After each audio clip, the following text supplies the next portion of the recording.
بسم اللہ الرحمن الرحیم۔ ناظرین، ایک بہت ہی ایمان افروز واقعہ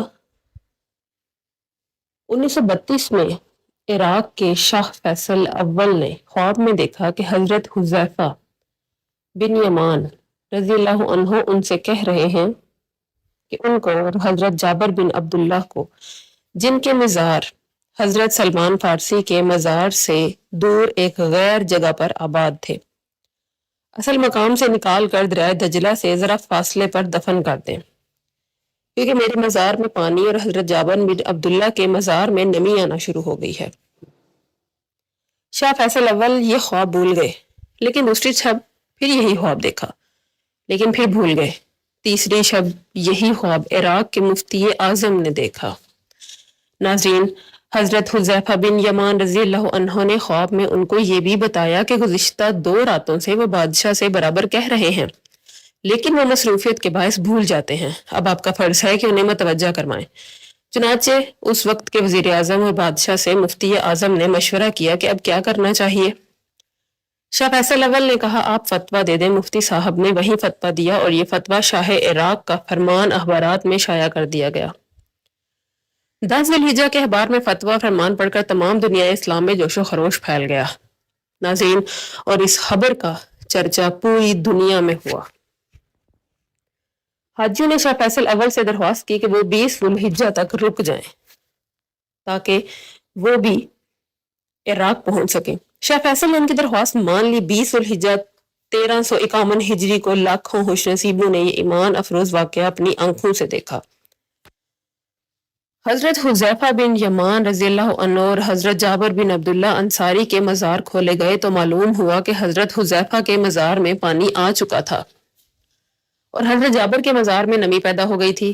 شاہ فیصل اول کی موجودگی میں حضرت حذیفہ رضی اللہ عنہ کی نعش مبارک کو بذریعہ کرین اس طرح اٹھایا گیا کہ ان کی نعش مبارک کرین پر نصب سٹریچر پر خود بخود آ گئی۔ نعش مبارک کو اعلیٰ شخصیات نے کندھا دیا اور ایک شیشے کے تابوت میں رکھ دیا۔ اسی طرح حضرت جابر کی نعش مبارک میں قبر سے نکالا گیا۔ نعشوں کو دیکھ کر لگتا تھا کہ یہ اصحاب رسول چند گھنٹے قبل ہی رحلت فرمائے ہیں، جبکہ 1300 سال سے زیادہ کا عرصہ گزر چکا تھا۔ دونوں نعشوں کے کفن اور بال تک بالکل درست حالت میں تھے۔ دونوں صحابہ کرام کو حضرت سلمان فارسی کے مزار کے پاس سلمان پارک، جو کہ بغداد سے 30 میٹر کے فاصلے پر ہے، دفن کر دیا گیا۔ اس واقعے پر بے شمار لوگ اسلام لے آئے۔ یہ منظر ٹی وی پر بھی دکھایا گیا۔ جرمنی نے بڑی بڑی سکرینیں نصب کی تھی۔ ایک جرمن ڈاکٹر اس قدر متاثر ہوا کہ اس نے اسی وقت مفتی اعظم کے پاس جا کر اسلام قبول کر لیا۔ اس جرمن ڈاکٹر کے اسلام لانے کے بعد بہت سے عیسائی اور یہودی بھی دائرہ اسلام میں داخل ہوئے۔ آئیے اب آپ کو ذرا ان دونوں صحابہ کی زندگیوں پر ایک مختصر سی انفارمیشن دو۔ ناظرین، حضرت حذیفہ بن یمان کون تھے؟ رسول اللہ صلی اللہ علیہ وآلہ وسلم کے بہت ہی قریبی ساتھی تھے۔ جنگ خندق میں انہوں نے حصہ لیا۔ رسول اللہ صلی اللہ علیہ وآلہ وسلم نے حضرت حذیفہ بن یمان کے ذمے یہ کام سونپا کہ مدینہ میں یہود اور منافق جو صحابہ کرام کو نقصان پہنچانے کی مسلسل سازشوں میں مصروف ہوتے ہیں، ان کی حرکات پر نظر رکھیں تاکہ اسلام اور اہل اسلام کے خلاف سازشوں کو ناکام بنایا جا سکے۔ ناظرین، رسول اللہ صلی اللہ علیہ وآلہ وسلم نے ان کو منافقین کے نام بھی بتا دیے۔ یہ ایک سربستہ راز تھا جو آپ نے حضرت حذیفہ کے علاوہ کسی کو نہ بتایا۔ اس دن سے حضرت حذیفہ رضی اللہ عنہ کو رازدان رسول ہونے کا عظیم شرف بھی حاصل ہوا۔ حضرت عمر نے ان کو مدین کا گورنر مقرر کیا اور مدین بغداد کے قریب عراق میں ہے۔ حضرت علی جب خلیفہ مقرر ہوئے تب بھی وہ مدین کے گورنر تھے اور 36 ہجری میں جنگ جمل سے پہلے فوت ہوئے اور مدین میں ہی دفن ہوئے۔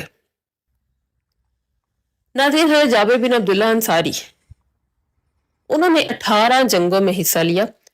وہ سب سے آخری صحابی رسول تھے جو کربلا پہنچے۔ حضرت حسین کی شہادت کی خبر سن کر کربلا پہنچے اور شہداء کو وہاں دفن کیا۔ وہ پہلے شخص تھے جو کربلا پہنچے۔ حجاج بن یوسف نے ان کو بہت اذیت دی اور ظلم کی انتہا کی۔ وہ 94 سال کی عمر میں 78 ہجری میں وفات پا گئے اور مدین میں ہی دفن ہوئے۔ ناظرین، اگر آپ اس طرح کی مزید ویڈیوز کے بارے میں دلچسپی رکھتے ہیں تو برائے مہربانی چینل کو سبسکرائب ضرور کیجیے۔